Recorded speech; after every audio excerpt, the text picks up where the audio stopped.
This channel does not promote any violent, harmful, or illegal activities. All content provided by this channel is meant for an educational purpose only. নমস্কার, স্বাগত আপনাকে টিভি9 বাংলায়। আরো একবার আমি দীপ রয়েছে আপনার সঙ্গে। ঘড়িতে সময় রাত 11টা, তার মানে সময় এখন নিউজ at 11 এর। শুরুতেই নজর রাখবো নদিয়ার দিকে, কারণ সেখানে মিলছে একের পর এক বাংকার।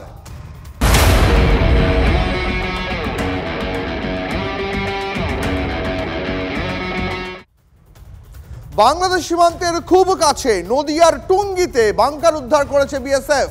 মাটির উপরে ঘর আর ঘরের নিচে মাটি খুঁড়ে তৈরি গোপন কুঠুরি। কি হতো সেই কুঠুরিতে? কারা এত খাটাখাটনি করে মাটির নিচে বাংকার বানালো? উদ্দেশ্যটা কি? চোরাচালান নাকি তার সঙ্গে বেআইনি অস্ত্র ব্যবসা, জঙ্গি কার্যকলাপ চালানোটাও কি উদ্দেশ্য? বিএসএফ তদন্ত শুরু করেছে আর এই প্রশ্নগুলোর উত্তর খুঁজছে। 8 জুলাই 2024 কাশ্মীরের কুলগাম। গত দুদিন জঙ্গিদের সঙ্গে চলছিল গুলির লড়াই। শহীদ হয়েছিলেন 2 জওয়ান। 4 জঙ্গি নিকেশ হলেও আরও কয়েকজন লুকিয়েছিল। সেই জঙ্গিদের খুঁজে জান কবুল লড়াই শুরু করে ভারতীয় সেনা। খুঁজতে খুঁজতে পৌঁছয় কুলগামের এই বাড়িতে, যে বাড়ির এই ঘরের ভেতর ছিল একটা আলমারি। বাইরে থেকে দেখতে সাদা মাটা আলমারি যেমন হয়, কিন্তু সেই আলমারির ড্রয়ারের ঠিক নিচের দরজাতেই ছিল চমক। সেই দরজা সরাতেই সামনে আসে ছোট্ট সুড়ঙ্গ, যে সুড়ঙ্গ গিয়ে ওঠে একটা বাংকারে, যে বাংকারে লুকিয়ে থাকত জঙ্গিরা।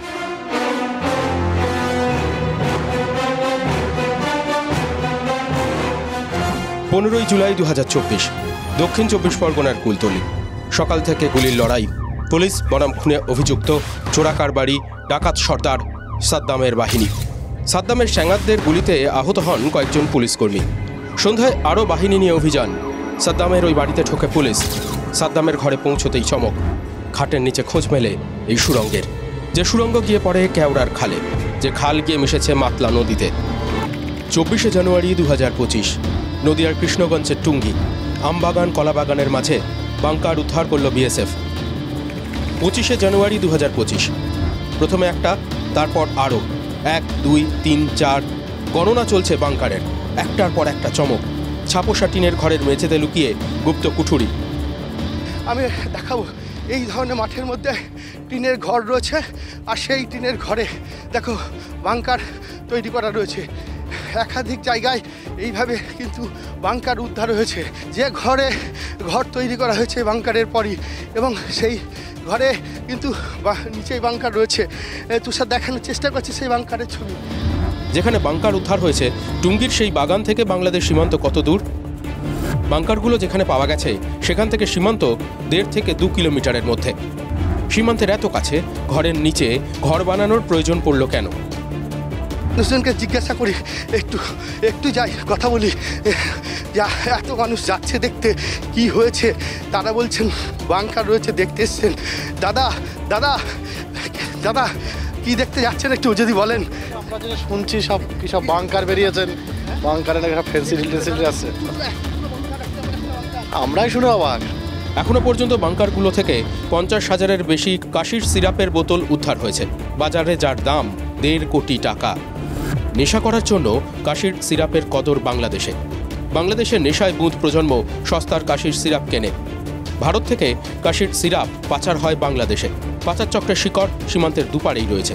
আর কাঠিরা কি বাংকারে শুধু কাশির সিরাপই মজুত করত? লাখ টাকার প্রশ্ন, দেশের সুরক্ষার প্রশ্ন, রাজ্যের সুরক্ষার প্রশ্ন, প্রশ্ন আম জনতার নিরাপত্তার। বাংকারগুলোতে নিয়মিত যাতায়াত চলত। প্রতিটা বাংকারে লোকজনের থাকা খাবার প্রমাণ মিলেছে। মদের বোতল, সিগারেট, বিড়ির প্যাকেট, গামছা, জামাকাপড় পাওয়া গেছে ঘর আর বাংকারে। বাংকারে কি জুয়ার আসরও বসত নাকি? সন্দেহ হচ্ছে। শুধুই কি পাচারকারীরা লুকোতো, নাকি অনুপ্রবেশকারীরাও ওই বাংকারে শীত হতো? লুকোতো কি ভারত বিরোধী জঙ্গিরাও? পাচারের আগে রাখা হতো বেআইনি অস্ত্র? দেখে তো ভয়ও লাগছে আমাদের। হ্যাঁ, দেখে ভয়ও লাগছে। এগুলো তো আমরা জানিই না এসব এখানে। এবার যদি কেউ কিছু করে, কি জানিয়ে করবে বলেন? জমিদার তিনি কোথায়? বাংকার উদ্ধার হতেই জমির মালিক বেপাত্তা। বিএসএফ তদন্ত শুরু করেছে, পুলিশ ঘুরে গেছে। জঙ্গির মানুষ ভেবে পাচ্ছেন না তারা কি বারুদের স্তূপে বসে আছেন? ভারতের মাটি ব্যবহার করে গোপন কুঠুরি খুঁড়ে কি হতো নদিয়ার সীমান্তবর্তী গ্রামে? বিএসএফ পুলিশের নাকের ডগায় কারা ঘোরাচ্ছিল ছড়ি? প্রশ্ন প্রশ্ন আর প্রশ্ন, উত্তর কই? ক্যামেরায় তুষারের সঙ্গে মহাদেব, টিভি9 বাংলা। বেশি দিন আগের কথা তো নয়, এই তো 23শে জানুয়ারির কথা। মালদার কালিয়াচকে পুলিশকে লক্ষ্য করে গুলি চালায় পাচারকারীরা। কাশির সিরাপ পাচার করার আগে পুলিশ ধাওয়া করায়। পাচারকারীরা ওপেন ফায়ার করেছিল। নদিয়ার টুঙ্গিতেও তো কলেজের খুব কাছে এতগুলো বাংকার, সেখানে পাচারকারীদের বলবেলা দেখে জানতে ইচ্ছা করছে পুলিশ বা বিএসএফ কি এতদিনে চোখে পট্টি পড়েছিল? প্রশ্নের উত্তরগুলো দেবে কে? কারণ রাজনৈতিক দলগুলো তো কোমর বেঁধে ঝগড়া করতেই ব্যস্ত।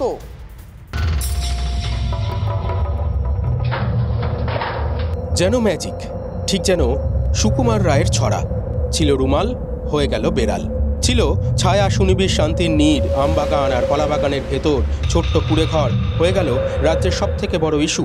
কারণ ওই ছোট ঘরেই পাওয়া গেছে বাংকার। টুঙ্গির গ্রামে কে বানালো বাংকার? যারাই বানাক, উদ্দেশ্য তো খুব মহৎ ছিল না। বাংকার থেকে উদ্ধার হওয়া 1.5 কোটি টাকা মূল্যের কাশির সিরাপি প্রমাণ। বোঝা যাচ্ছে সকলের চোখের আড়ালে খুব গোপনে কাজকর্ম করা দরকার হয়ে পড়েছিল। যারা গোপনীয়তা খোঁজে, আড়াল খোঁজে, তারা দেশের শত্রু। কিন্তু তাদের টিকে কি বাংলাদেশের ইউনূস সরকারের কাছে বাধা? বাংলাদেশ তো এখন ভারতের ভালো চায় না। সীমান্ত এলাকায় তো রোজ চলছে উস্কানি। টুঙ্গির গ্রামে বাংকারের আয়োজন করে ভারত বিরোধিতার কোন সলতে পাকানো হচ্ছিল? তাতে কি বাংলাদেশের মদত ছিল? अभी निश्चित तौर पे हम लोग नहीं बता सकते, ये इस जांच का विषय है। नई चीज ध्यान में प्रकाश में आई है, निश्चित रूप से हम इसका संज्ञान लेंगे। একটার পর একটা যখন বাংকার পাওয়া যাচ্ছে তখন স্বাভাবিকভাবেই এই প্রশ্ন উঠছে যে এখানে একটা কোনো রকম চক্রের কারবার চলছিল। আমি একটু নিচে নেমে দেখানোর চেষ্টা করি। ফাঁকা মাঠ জমি, সেখানে কিন্তু এই কারবারটা চলছে। তা না, কারবারটি চলছে তা কেন বলছি, আমি দেখাই, দেখো বাংকারটির উচ্চতা তোমায় দেখাই। আমি যদি দাঁড়াই এখান থেকে, তাহলে দেখো আমি কিন্তু নাগাল পাচ্ছি না কত বড় বাংকার তুমি অনুমান করতে পারছো। হাত দিয়ে উঁচু করে দেখালেও কিন্তু দেখো আমি কিন্তু এর উচ্চতা কিন্তু ধরতে পারলাম না। আমি একটু এই দিকটাও দেখাই, দেখো কতটা লম্বা, বিশাল লম্বা একটা বাংকার। আমি এখন যেটা আপনাদের টিভিতে দেখেছি ওর ছাড়া আর কিছু জানি না। সন্দেহ তো এমনি এমনি তৈরি হচ্ছে না। সীমান্তের 1.5 থেকে 2 কিলোমিটারের মধ্যে খাঁ খাঁ করছে এমন জায়গায় লোহার দরজা লাগানো পাকাপোক্ত বাংকার তৈরি হলো, কেউ টের পেল না। তা কেমন করে হয়? নদিয়ার টুঙ্গি সীমান্তের অনেকটাই অরক্ষিত এলাকা। বিএসএফ বলছে টুঙ্গিতে বাংকার তৈরি হয়েছে মাসখানেকের ভেতর। রাতের অন্ধকারে হয়েছে সিমেন্ট আর লোহার কাজ। যেখানে বাংকার, ঠিক সেখানেই 8 মাস আগে ধরা পড়ে অনুপ্রবেশকারী। বাংকারগুলো অস্ত্র মজুতের আদর্শ বলে বিএসএফ এর দাবি। সব বাংকার উপরে ফেলবে, বিএসএফ যথেষ্ট, সব উপরে ফেলবে। বিএসএফ সক্রিয় হয়েছে, এদের 12টা বাজিয়ে 13টা হবে। বিএসএফ এর দায়িত্ব এটা, ওই জায়গাটা রাজ্য পুলিশের দায়িত্ব নয়। ওই যে জায়গাটা বিএসএফ এর কমান্ড জোনের মধ্যে, সেখানে রাজ্য পুলিশ যেতেও পারে না। সুতরাং এইটাকে বিএসএফকে আরও কঠিনভাবে দেখতে হবে যাতে এরকম ইললিগাল বাংকার না হয়। আর আপনি বলতে চান যে মমতা ব্যানার্জির পুলিশ এটা জানে না? নদিয়াতে যেখানে হয়েছে সেখানকার লোকাল থানা, local police, local OC, SP, এই যে বিরাট বিরাট সব ব্যাচ পড়ে সব বড় বড় পুলিশ অফিসাররা রয়েছে, তারা কিছু জানে না? হতে পারে। বর্ডার ম্যানেজমেন্ট কারা করে? এবং আগে ছিল 12 কিলোমিটার, এখন বিএসএফ এর এখতিয়ার বাড়ি করে দেওয়া হয়েছে 50 কিলোমিটার। তারা গ্রামে ঢুকে মানুষের উপর অত্যাচার করছে, কিন্তু যেখানে অপরাধী চক্র আছে সেখানে কি করছে না কেন? বিএসএফ নাকি পুলিশ, কার দোষ কার দায়? শাসক বিরোধী সব পক্ষ চুলচেরা বিশ্লেষণে ব্যস্ত। আর তার ফাঁকে চিন্তা আরও একটু বাড়িয়ে দিল মালদার মুর্শিদাবাদ। বিএসএফ এর গোয়েন্দা সূত্র বলছে মালদা মুর্শিদাবাদেও বাংকার থাকতে পারে। স্পর্শকাতর এলাকায় বাংকার থাকার সম্ভাবনা উড়িয়ে দিচ্ছে না বিএসএফ। বিস্তারিত রিপোর্ট পাঠানো হয়েছে কেন্দ্রীয় স্বরাষ্ট্র মন্ত্রকে। যেমন পাকিস্তানের সঙ্গে ভারতবর্ষের সীমান্তে সুড়ঙ্গ হদিশ প্রায় পাওয়া যায়, আগামী দিনে বাংলাদেশের সঙ্গে ভারতের সীমান্তেও সেই সুড়ঙ্গ পাওয়া যাবে। এভরিথিং ইজ অ্যালাউড এখানে। লক্ষ টাকা, কোটি টাকা থানাতে দিয়ে দিতে হবে। থানা সেটা গাড়ি করে, যেভাবে পার্থ চ্যাটার্জি জেলা থেকে টাকা তুলে পুলিশের গাড়িতে নিয়ে যেত কালীঘাটে, সেইভাবে গিয়ে দিয়ে দেবে। মমতা ব্যানার্জি সবই জানেন। বর্ডার সিকিউরিটি ফোর্স কি করে, সেন্ট্রাল ইন্টেলিজেন্স ব্রাঞ্চ কি করে। এরপরে তো ভারতের কোনো জায়গা দখল করে নিলে বলবে আমরা কিছু জানি না। both are liable, state government and central government both are liable. Nadia হোক কি মালদা অথবা মুর্শিদাবাদ, যেখানেই এভাবে বাংকার উদ্ধার হোক, সীমান্তরক্ষী আর পুলিশের ইন্টেলিজেন্স কি দায় এড়াতে পারে? কোথায় গেল পুলিশের খোঁচররা? কোথায় গেল সিভিক বাহিনী? স্থানীয় যুবকদের নিয়েই পুলিশের সিভিক বাহিনী। সিভিক বা ভিলেজ পুলিশের সঙ্গে নিচু তলার নিবিড় যোগাযোগ। গলি তোষ্য গলির খবরও পুলিশের কানে পৌঁছে দেওয়ার কথা সিভিকের। সন্দেশখালীতে পরিস্থিতি নিয়ন্ত্রণে সিভিক ছিল পুলিশের বড় অস্ত্র। ডিজি রাজীব কুমার সন্দেশখালীতে পৌঁছে সিভিকদের সঙ্গে আলাদা করে বৈঠক করেন। অর্থাৎ সিভিকের মাধ্যমেই মাটির কাছাকাছি পৌঁছয় পুলিশ। সেই সিভিকদের নেটওয়ার্ক কি টুঙ্গিতে কাজে এলো না? বিএসএফ কি দায় এড়াতে পারে এভাবে তাদের নাকের ডগায় অপরাধমূলক কাজকর্ম চললে? প্রশ্ন উঠবে না কাদের সুবিধা? দেশ আগে নাকি দায় ঠেলাঠেলিটাই এখন দায়িত্ববানদের লক্ষ্য এবং মোক্ষ? তুষারের সঙ্গে মহাদেব ও সায়ন্ত, TV9 বাংলা। শুধু বাংলাদেশে নয়, জাল নথিতে ভারতের পাসপোর্ট আফগান নাগরিকের হাতেও এবার প্রকাশ্যে এলো তার আসল পরিচয়। জাল বার্থ সার্টিফিকেট বানিয়ে তা দিয়ে আধার প্যান কার্ড তৈরি করেন ওই আফগান নাগরিক। সেই সব দিয়ে নতুন পাসপোর্ট বানাতে গিয়েই পুলিশের জালে। কয়েকদিন আগে টালিগঞ্জে সৈয়দ আকবর খান নামে এক ব্যক্তিকে গ্রেফতার করেছিল কলকাতা পুলিশ। তার কাছ থেকে উদ্ধার হয়েছিল জাল আধার, ভোটার ও প্যান কার্ড। তাকে জেরা করে চাঞ্চল্যকর তথ্য তদন্তকারীদের হাতে।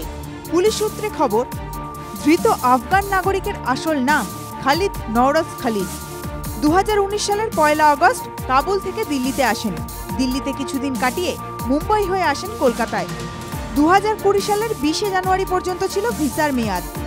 ভিসার মেয়াদ শেষ হয়ে যাওয়ার পর ভারতে থাকতে জাল বার্থ সার্টিফিকেট বানান। জাল বার্থ সার্টিফিকেট দিয়ে তৈরি করা হয় ভুয়ো আধার, প্যান কার্ড। 2024-এর 11 জুলাই তার পাসপোর্টের মেয়াদ শেষ হয়। নতুন পাসপোর্ট বানাতে গিয়ে পুলিশের জালে। প্রশ্ন হচ্ছে, বার্থ সার্টিফিকেট জাল হলেও তার তথ্য কিভাবে কলকাতা পুরসভার পোর্টালে পৌঁছলো? এটা তো এখন ধর্মশালা হয়ে গেছে। যে সরকার প্রকাশ্যে রোহিঙ্গাদের আশ্রয় দেয় এবং রোহিঙ্গাদের আহ্বান জানায়, যে সরকার বলে অনুপ্রবেশ বলে কিছু নেই, ওপার বাংলা এপার বাংলা এক, দিবে আর নিবে, মিলাবে মিলিবে, তো এরকম জায়গার কোথায় পাবে? তো স্বর্গরাজ্য ঢুকে পড়েছে। এখানে আপনি যদি মনে করেন চোরদের হাতে পয়সা দিয়ে বলবেন বাঘের দুধ এনে দাও, বাঘের দুধও এখানে পাওয়া যাবে। তৃণমূল যতক্ষণ থাকবে কোনো অসুবিধা নাই, পাসপোর্ট জালিয়াতি, চুরি, ছেঁচাবি কোনো অসুবিধা নাই। কত যে ঢুকেছে তা তো আমরা জানি না। এগুলো তো ব্যবসা বাংলায়, আর এই ব্যবসা চলে পুলিশের মদতে। শুধু কলকাতা পুলিশকে দোষ দিয়ে কোনো লাভ নেই। এটা ভারতবর্ষের কোন প্রান্ত থেকে হয়ে আসছে, কোন ডকুমেন্ট নিয়ে হয়ে আসছে, এই সমস্যাটা শুধু বাংলার নয়, এই সমস্যাটা কিন্তু দেশের সমস্যা। আর আমরা সীমান্তবর্তী জায়গায় থাকি বলে এটা আরও স্পর্শকাতর হয়ে যায়। কেন্দ্রীয় এজেন্সিগুলো বা কেন্দ্রীয় বাহিনীগুলো ঠিকভাবে কাজ করছে না বলে এই প্রবলেমটা হচ্ছে। বাংলাদেশিদের পরে জাল পাসপোর্ট কাণ্ডে আফগান যোগ মেলায় কার্যতই অস্বস্তিতে রাজ্য প্রশাসন। এই আফগান নাগরিক কিভাবে এবং কাদের থেকে এসব জাল নথি তৈরি করালেন সেটা খতিয়ে দেখছে তদন্তকারী আধিকারিকরা। Bureau report, TV9 Bangla.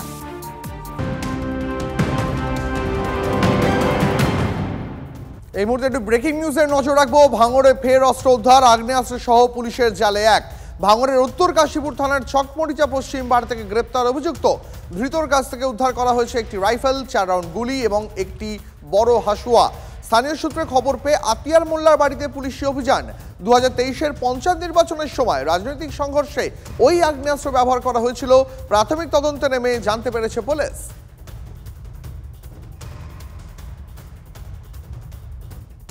এর পাশাপাশি আরও একটা খবরে নজর রাখতেই হচ্ছে, মুর্শিদাবাদের রঘুনাথগঞ্জে বোমা তৈরির মশলা উদ্ধার। বাংলাদেশ সীমান্ত লাগোয়া এলাকায় বোমা তৈরির মশলা সহ গ্রেপ্তার এক। নতুন বড়শিমুল এলাকার আমবাগানে অভিযান চালিয়ে 9 কেজি বোমার মশলা উদ্ধার।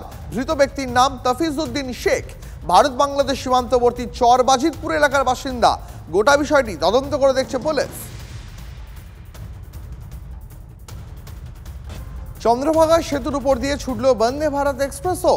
কাশ্মীরে পৌঁছে গেল ভারতীয় রেলের গর্বের বন্দে ভারত। আপাতত কাটরা থেকে শ্রীনগর। ধরুন কেউ কন্যাকুমারী থেকে হিমসাগর এক্সপ্রেসে উঠলেন, 68.5 ঘন্টা জার্নি শেষে কাটরায় নামলেন। তারপর বন্দে ভারতে ঘন্টা দিনেকেই কাটরা থেকে শ্রীনগর, মানে এক কথায় কন্যাকুমারী থেকে কাশ্মীর।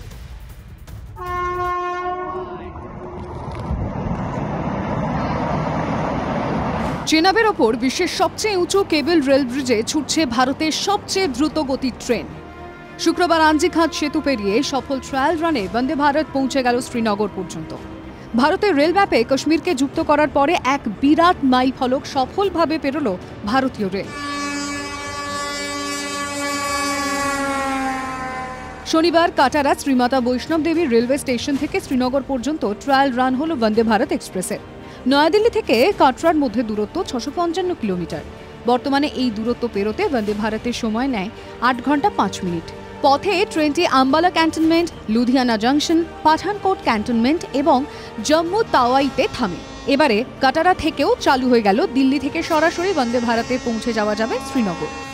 সেক্ষেত্রে বন্দে ভারত এক্সপ্রেস দিল্লি থেকে শ্রীনগর পর্যন্ত 800 কিলোমিটার পথ পেরোতে সময় নেবে প্রায় 13 ঘন্টা। কাশ্মীরের পরিবেশের কথা মাথায় রেখে নতুন বন্দে ভারতের কোচগুলিতে বেশ কিছু পরিবর্তন করেছে রেল, বিশেষ করে যাতে প্রবল ঠান্ডাতেও চালানো সম্ভব হয় সেজন্য যুক্ত করা হয়েছে একাধিক ফিচার। পাশাপাশি সুরক্ষার বিষয়টিকেও মাথায় রাখা হয়েছে। ভারতের বাকি অংশের সঙ্গে রেলপথে কাশ্মীরকে জোড়ার কাজ অনেক দিন ধরেই শুরু হয়েছে। তৈরি হয়েছে একাধিক টানেল, বিশ্বের সবচেয়ে উঁচু রেল ব্রিজ। গত কয়েক বছরে পরিকাঠামোর সেই কাজ প্রায় শেষ। এবারে ভূস্বর্গে সেই ট্রেন পরিষেবা পুরোদমে চালু হয়ে গেলে উপত্যকার অর্থনীতির আমূল বদল শুধু সময়ের অপেক্ষা। Bureau report, TV9 Bangla.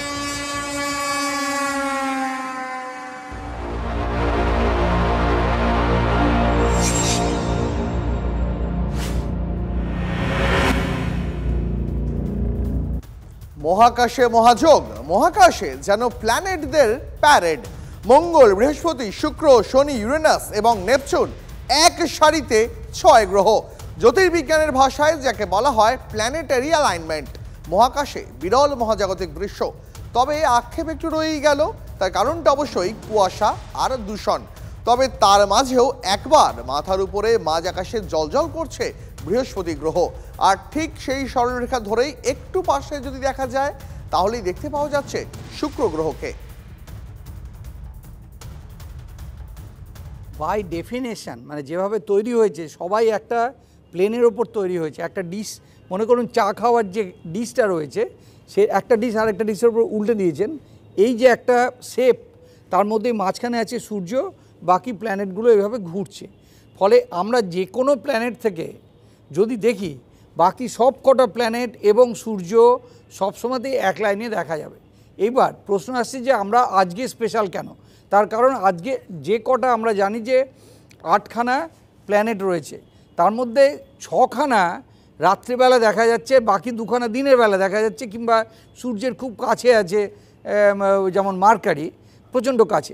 অর্থাৎ এরা র্যান্ডামলি ঘোরার কথা ছিল, কিন্তু আজকে এমন একটা সময়, আজ এবং আজ থেকে অ্যাকচুয়ালি 1 ফেব্রুয়ারি অবধি এমন একটা সময় যে ওরা এক ফটোর মধ্যে, এক জায়গাতে, এক ক্যামেরার মধ্যে ওয়াইড লেন্সে সব কটা এসে উপস্থিত।